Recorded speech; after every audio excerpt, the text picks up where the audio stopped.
안녕하세요. 사랑하는 성도님, 오늘은 3월 14일입니다. 순종이 제사보다 나은 이유. 오늘 말씀은 사무엘상 15장 22절입니다. 사무엘이 이르되 여호와께서 번제와 다른 제사를 그의 목소리를 청종하는 것보다 좋아하심같이 좋아하시겠나이까. 순종이 제사보다 낫고 듣는 것이 수디양의 기름보다 나으니. 아멘.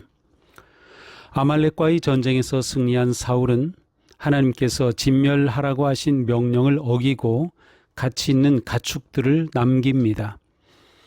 사무엘이 책망하자 사울이 변명합니다. 하나님께 제사하기 위해 좋은 것을 남겼나이다. 그러나 이것은 거룩한 명분으로 포장된 탐욕이자 하나님의 주권보다 자신의 판단을 앞세운 영적 교만이었습니다. 이때 사무엘은 예배의 형식, 제사가 예배의 본질, 순종을 대체할 수 없음을 선언하며 사울을 통렬히 비판한 것입니다. 제사가 인간이 하나님께 드리는 행위라면 순종은 하나님의 말씀을 내 존재 안에 받아들이는 수용입니다. 하나님은 우리의 소유를 원하시는 것이 아니라 우리 자신을 원하십니다. 우리는 외적인 경건의 모양은 있으나 그 능력을 잃어버린 상태를 경계해야 합니다. 순종이 빠진 제사는 인간의 자기만족을 위한 종교적 퍼포먼스에 불과합니다. 우리가 드리는 수많은 예배와 봉사가 과연 하나님의 기쁨을 위한 것인지 아니면 자신의 안심을 위한 것인지 돌아봐야 합니다.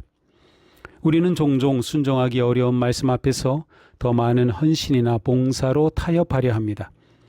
그러나 하나님은 수량의 기름 냄새보다 주님의 음성에 순종으로 반응하는 영혼의 숨소리를 기뻐하십니다.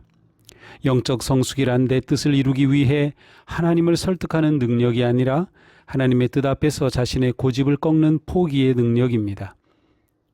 오늘날 우리는 바쁘게 움직이면서도 정작 주님의 음성을 듣지 못할 때가 많습니다. 사무엘은 듣는 것이 수량의 기름보다 낫다라고 말씀했습니다. 여기서 듣는다라는 것은 그 말씀이 내면의 가장 깊은 곳에 머물게 하는 영적인 경청을 의미합니다. 듣지 않고 행하는 모든 열심은 자칫 하나님과 상관없는 자기의 의와 자기의 일이 될 위험이 큽니다. 성전 안에서의 제사는 성전 밖에서의 순종으로 완성됩니다. 주일의 예배가 거룩한 이유는 그 감격이 월요일의 정직과 화요일의 용서로 이어지기 때문입니다. 성찬의 신비는 우리가 떡과 잔을 먹고 마신 후 우리 자신이 세상 속에서 떼어지고 나누어지는 생명의 떡으로 살아갈 때 비로소 의미가 드러납니다. 순종은 주일에 받은 은혜를 일상의 언어와 삶의 태도로 번역해내는 거룩한 작업입니다.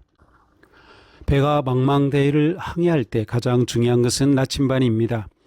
그런데 나침반 주변에 아주 강력한 자석을 두면 바늘은 북극을 가리키는 대신 자석의 방향을 따라 움직이게 됩니다.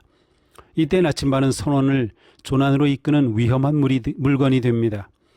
우리의 자아라는 마음의 자석은 너무나 강력해서 하나님의 말씀을 들으면서도 교묘하게 자신의 욕망으로 방향을 바꾸게 합니다. 사울의 마음에는 백성들의 평판과 전리품이라는 강력한 자석이 있었습니다. 그래서 하나님의 음성이라는 나침반이 작동하지 않았습니다. 순종이란 마음의 자석을 비우고 오직 하나님의 음성에 순종하며 인생의 바늘을 정렬하는 것입니다. 성경을 읽거나 기도할 때 마음에 떠오르는 선한 생각이 있다면 계산하지 말고 즉시 실행해 보십시오. 혹시 자신에게 순종이 없는 종교적 위선과 행위가 있는 것은 아닌지 생각해 보며 오직 순종으로 살아가기를 기도하십시오. 기도합시다. 살아계신 하나님, 화려한 제물로 주님의 눈을 가리려 했던 사울의 모습이 바로 저의 모습임을 고백합니다. 입술로는 주님을 찬양하면서도 삶의 현장에서는 여전히 저의 판단과 유익을 우상으로 삼았습니다. 이제 번거로운 제사보다 주님의 세밀한 음성을 듣는 청종의 마음을 제게 베풀어 주옵소서. 오늘 하루 제 삶이 주님께 드리는 산제사가 되게 하옵소서. 예수 그리스도님의 이름으로 기도드립니다. 아멘. 오늘 하루 주님의 말씀에 기꺼이 순종하며 주님의 뜻을 따르는 복된 하루가 되기를 축복합니다. 사랑합니다.